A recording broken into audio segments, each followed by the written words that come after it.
Now you're called the $1 million baby and golden leg and everything. So does that put a lot of pressure on you?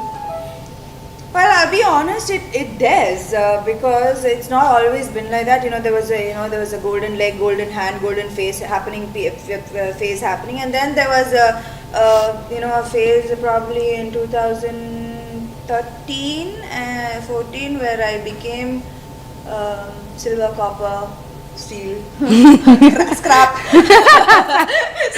So again, it's now back to being golden $1 million. But so I think that I'm getting stronger with every passing year. It was difficult initially, but I'm getting stronger. Right. Talking about your work, you've been working almost every single day, apart from those few days where you took off for your birthday. So how do you push yourself each day to get to work? What drives you? The kind of films that I am being a part of, they say like when it rains, it pours. So the films, all four films releasing this summer are very special, very unique. They're all different from the other. Like already I've had two releases and two super hits.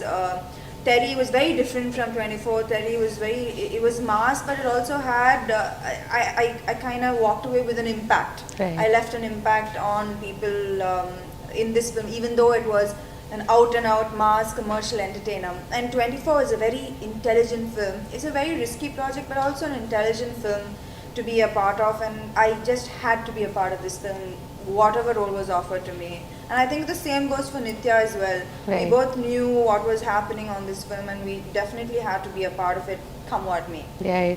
So how have you been picking your scripts, trying to find a balance? I think post, the whole Anjan, Rabasa, Ramayavastha, that phase, I think I decided that I should stop like trying to piggyback on other people and just do films only where I feel connected to the role, not piggyback on combinations, but also focus on what am I bringing to the film. So I think that change brought about the selection of 30, 24, Tangamagan, Brahmotsam. They're all very different from each other, and I have different roles to play, because if I play the same thing, not only the audience, even I'm getting really bored. So I think this change was very necessary. So what does success mean to you, especially when you have limited role to play in a big commercial film? So does a hit actually boost your confidence? Very much. Or is it all just luck? It's a mix. I would say it's a mix. It's a mix. Definitely, even if I had planned meticulously, I wouldn't have been able to have a summer. I wouldn't have been able to arrange a summer like what I'm having right now. So it's a mix of hard work, a mix of luck, destiny. It's a mix of all those things. A hit is very, very important for any actor. Right.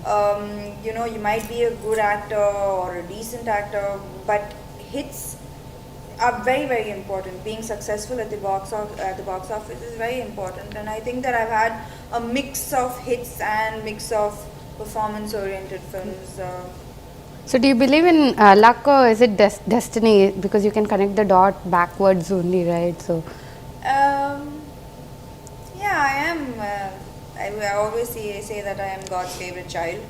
I had great highs, decent lows, not ridiculously bad lows, but great highs. right. In your previous interviews, Samantha, you've said that you've been very clear that you want to make money. So have you tried to strike that balance between finding that perfect role, or I have still never ever signed a film for the money.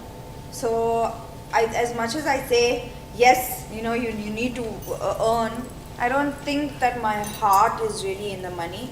My list of prerogatives for signing a film, the last would be the money. The first would be like script, director, hero, then money. so you've let go of films which actually paid you a lot? Yeah, I think initially in my career itself, I did things like this. Initially in my career, I think my greatest decision was doing EGA and letting go of two mass masala films that were paying triple what EGA was paying me. And if I had committed to EGA, I wouldn't have been able. The decision was commit EGA. You can't do the other films because it required a lot of dates. Plus the remuneration was one third of the other films. But I knew that I think that was one risky decision that I made, which I'm very, very thankful for very early in my career. Right. So, given the stature you are in right now, I'm sure you get a script every other week. Apart from the fact that you don't have dates, what is the other reason that you give for not signing a project? I think, well, yeah, right now it's always like, oh, sorry, I don't have dates, but it's mostly because if I don't connect to the project, I just can't bring myself to do it. Whatever, however, nobody can convince me.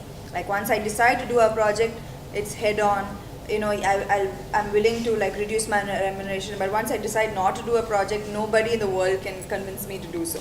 Right. So, since you would have let go of lot of scripts, what's the most preposterous script that's come your way? Do you recollect any?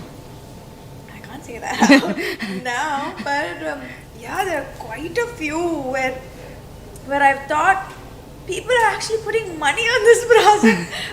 Yeah, there are quite a few. I can't name names because those projects have happened and other people have been a part of it. So, on a scale of 1 to 100, how greedy are you as a person? 100. I am extremely greedy. This also has its positive. It has its positives. It also has its negatives. But yeah, I'm very greedy, especially when it comes to work. Work. So, is there any quality of yours that you hate? My insecurities.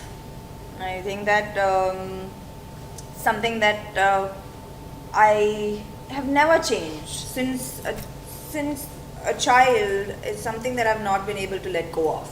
Are my insecurities. I've changed so much as a person, become better, become stronger, become more talented, become a whole range of things, but this is something that I carry along and trod along every day with. Right, Samantha, in the past you said that when you're on the top, you can always be replaced. So, have you gotten over that feeling? Yeah, that's the thing about when I was, on the way to the top. It's you just have one focus, right? You don't really care who's around, what's around. You just pick the right films, do really good, do hard work, and it's a step by step process. And then you reach on the top, and you're like, now who's replacing me? Who's coming? Because what do you do next? What do you do next? So I think for a little bit, I became this really, what do I do next? Very uncomfortable phase. And then I guess I realized that it's okay. It's okay to let other people do the films that anyways I am kind of bored and tired of, like the whole 5 songs, the lead scenes before the songs, the damsel in distress. Actually, I'm going to say that it's okay. Let the other girls do it. They're all beautiful. They're all talented. Let them do it. I have started wanting to do things that I am challenged. I need to be challenged to go to work every day, and that's my driving force. Right. I need a fight. If I don't have a fight every day, I'm going to wither and die, and I'm not going to be able to work the way I'm working. It's only because I have a challenge that I survive. So I need challenges, and I think I'm focusing on that right now, on doing films that challenge me. So, when you said that you're unaffected by being replaced or your position, but is there any moment where it actually haunts your dreams? Well, I'm getting into the next phase, I feel, of my life. The aggression has died down a bit, and at the risk of scaring a lot of people, I think I want to settle down, and I'm getting into that phase of my life where I want to take things slow and do quality work and yeah, settle down maybe. Not so soon, but in the process. Eventually, okay. You know, I don't believe that you can just get up one day and say, okay, I quit and just, you know, go to the next phase. It's